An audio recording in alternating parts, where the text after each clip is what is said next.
I'm the Nostalgia Critic guy. Remember it so you don't have to. Looney Tunes are awesome! While everyone compared Disney to classical music, Looney Tunes were definitely jazz. Some studios had the animation but not really the writing, other studios had the writing but not really the animation. Looney Tunes had both. They had memorable characters, hilarious slapstick, and wonderful routines that are still remembered just as much as classic Greek mythology. Like the stories of Bugs Bunny could be retold as many times as Hercules, or the stories of Daffy Duck could be told as many times as this guy. You see, even Greek mythology has nothing on these guys! Or maybe I just need to brush up on better sources. Bottom line, I love the Looney Tunes. But something that's not often talked about are the Looney Tunes movies. Yeah, they're just kind of brushed aside as glorified clip shows, which is understandable in some respects, but it's still a lot of great animators and classic directors taking another stab at the characters they made iconic.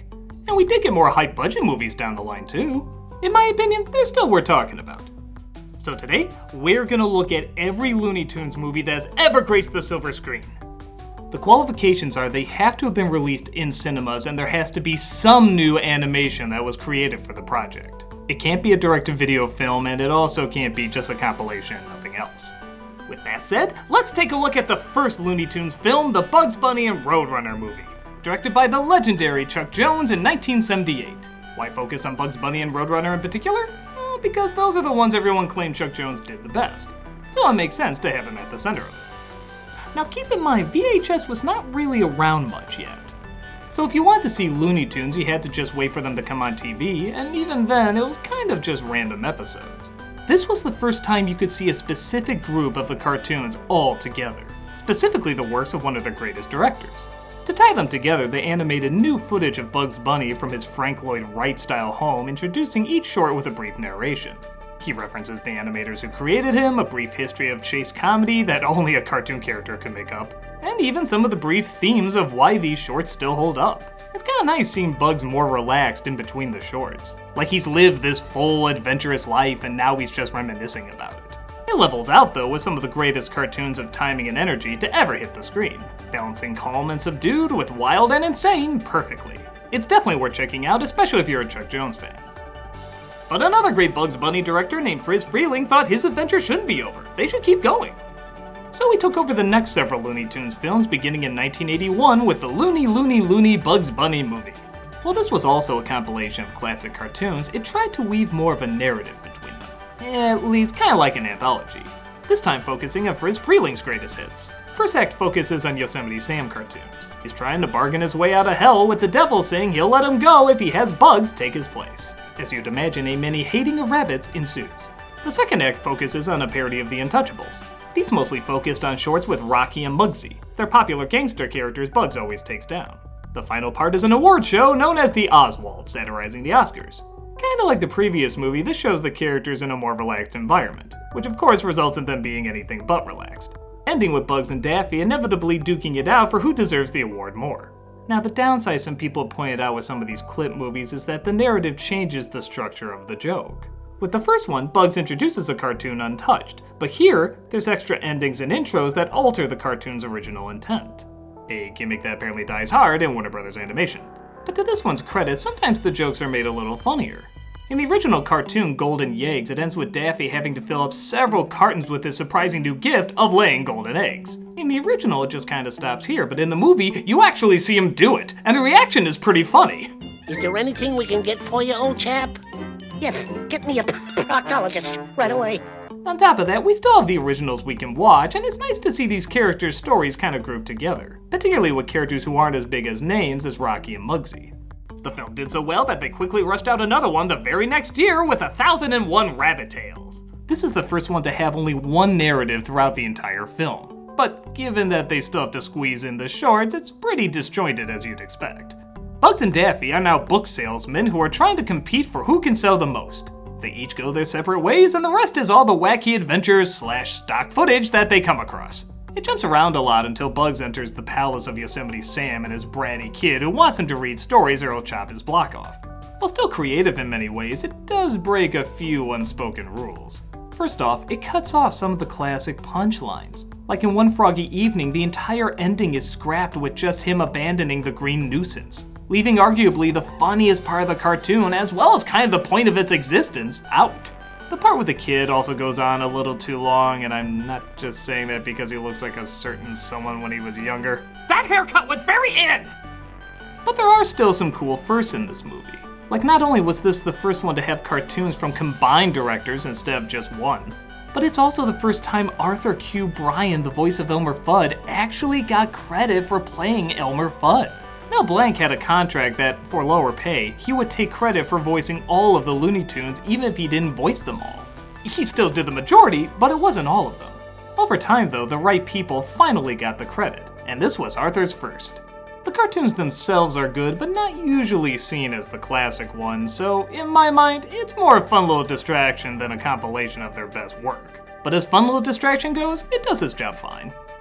That also did well though, proving that not only are they profitable, but they're fast, cheap, and easy to make. You only have to animate half the movie. So the next year came Daffy Duck's Fantastic Island. This was obviously done at the height of popularity of the TV show Fantasy Island, which nowadays for many people would make about as much sense as doing a film on, yeah. But luckily you can still follow it even if you've never seen the original show. Daffy and Speedy Gonzales are trapped on an island but come across a wishing well that can make their wishes come true. So they use one of their wishes to turn the well into a tourist trap to make tons of money. The majority of the film is just watching different characters come in, make a wish, and then show an already existing short showing us how the wish went.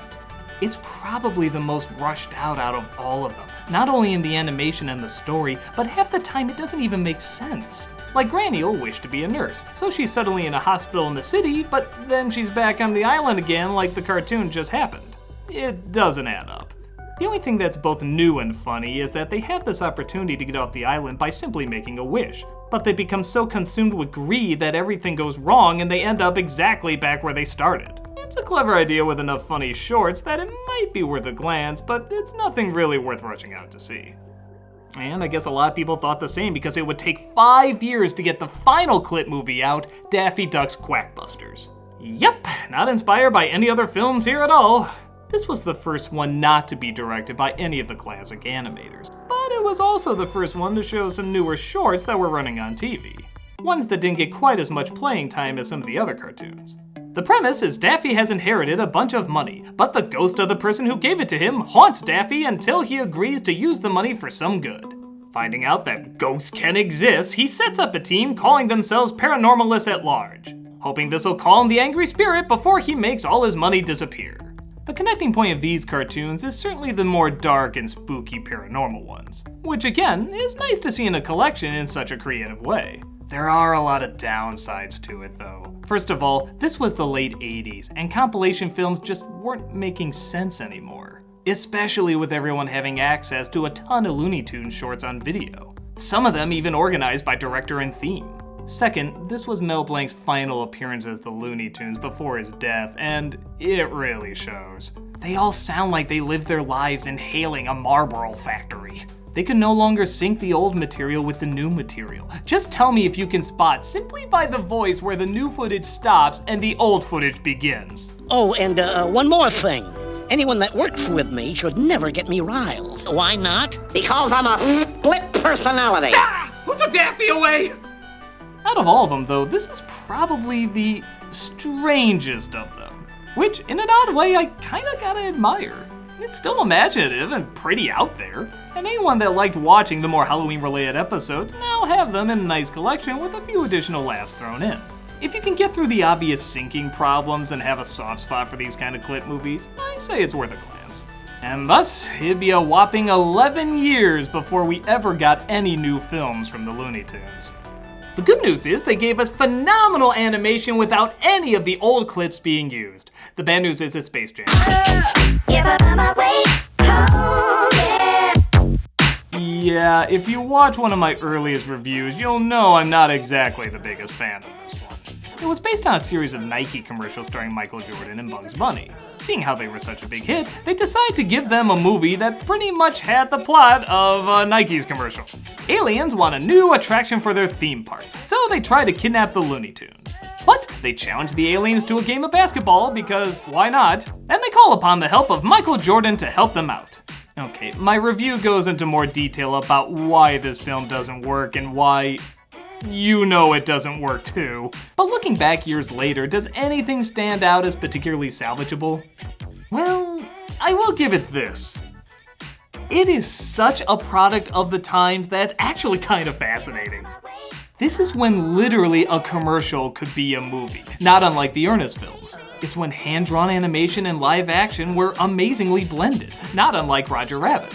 It's when writers who could barely write for an all-boy cast suddenly had to shoehorn in a token girl whose only characteristic is not being objectified while she does nothing but try to be objectified.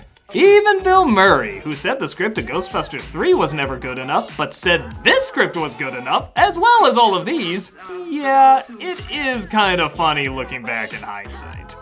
Years later, it is kind of fun to see these cliches that are so distinctly 90s.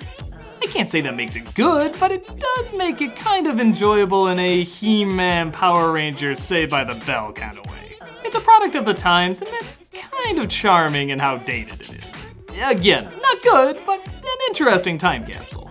Which leads us to our final film in 2003, Looney Tunes Back in Action. Directed by Joe Dante, who you could argue already directed a Looney Tunes film, this one tries less to sell products and instead get back to his traditional Looney ways. With mad scientists, spaceships, secret agents, ray guns, explosions, the whole kebab. And by God, it tried. The film centers around Bugs and Daffy making cartoons at Warner Brothers, but Daffy goes AWOL, resulting in a security guard, played by Brendan Fraser, and a studio executive, played by Jenna Elfman, to go after him along with Bugs. But the president of the Acme Corporation wants to turn everybody into monkeys, and they have to stop that too. Yeah, even the movie acknowledges the plot is purposefully bullshit, which I'll admit is strangely kind of reassuring. It's good to know this is really just an excuse for jokes and funny animation and slapstick. The downside is every time it feels like the animation portions get going, it suddenly feels like it comes to a halt whenever the live action portions are on. Which is the majority of the movie. I don't care about these people. I don't care how much they try to act like Looney Tunes or be the straight man or the love interest or whatever. I want to see the Looney Tunes. Throughout most of the film, even when they're not on screen, you can see them trying so hard to get back on camera. Like, even they know they should be in more of it. The best scenes, though, are when they go totally animated. There's a space chase with Marvin the Martian, and a phenomenal scene where they go inside classic works of art and take on whatever style they're in. Stuff like this and some really clever jokes show it has a better understanding of Looney Tunes than Space Jam, where all they do is just say some catchphrases. But to Space Jam's credit, they knew to keep them in the animated world. That's where they're allowed to shine. Charlie Chaplin once said about the Looney Tunes, "How can we compete? These guys don't have to stop to take a breath." And that's what it feels like. Even when they do have legitimately funny performances like Timothy Dalton or Joan Cusack, it always feels slower when the Looney Tunes have to be in the real world and not the other way around like in Space Jam. There, Michael Jordan is the straight man in this world of insanity. Here, it's just a bit of insanity in the real world, which with Looney Tunes isn't nearly as much fun. Even Roger Rabbit kind of made up for it by having great characters and great story. But in this one, the story and characters admit they're just there to tell jokes. And when half the jokes can't be animated to their full potential, you can quickly see what the problem would be. But still, if you're a Looney Tunes fan like I am, there's still a lot of inventive scenes and good jokes. You just gotta scrape through a lot of bad jokes and uninventive scenes to get to them. So, what does the future of Looney Tunes movies hold? It's hard to say. They've ranged from being gigantic hits to gigantic bombs. It's tough taking what was originally meant to be just 10-minute shorts and stretch them out into hour-and-a-half motion pictures. But the characters are still timeless, have left us with hours of hilarity, and if something this good can last this long, chances are we're gonna see a lot more of them in the future. Especially if you can replace Michael Jordan with LeBron James, you can replace a body pillow with Kristen Wiig? Maybe? Maybe? I'm the Nostalgia Critic guy, remember? So you don't have to. Maybe? Coming next week, it's the cinematic version of Rocky and Bullwinkle. After years of requests, we're finally taking a look at it.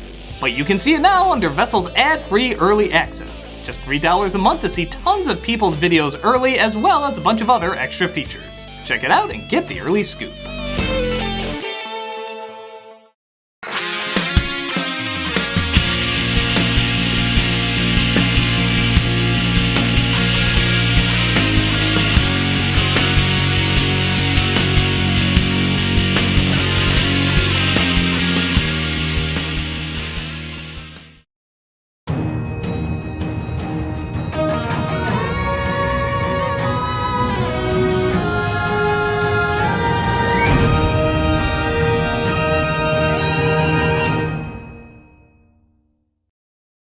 Hey, Doug Walker here doing the charity shout out. This week we are doing the Children's Health Fund. The Children's Health Fund delivers high quality health care to America's most disadvantaged children.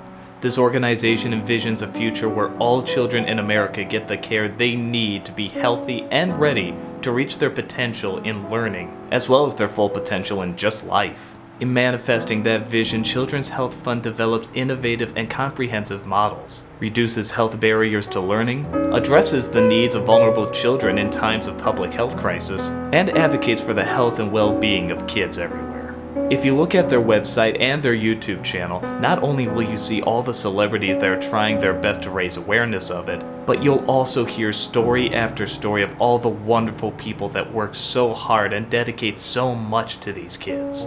These are determined, strong, phenomenal folks who deserve as much support as possible. So please click on the link below and see how you can help these people achieve their goal.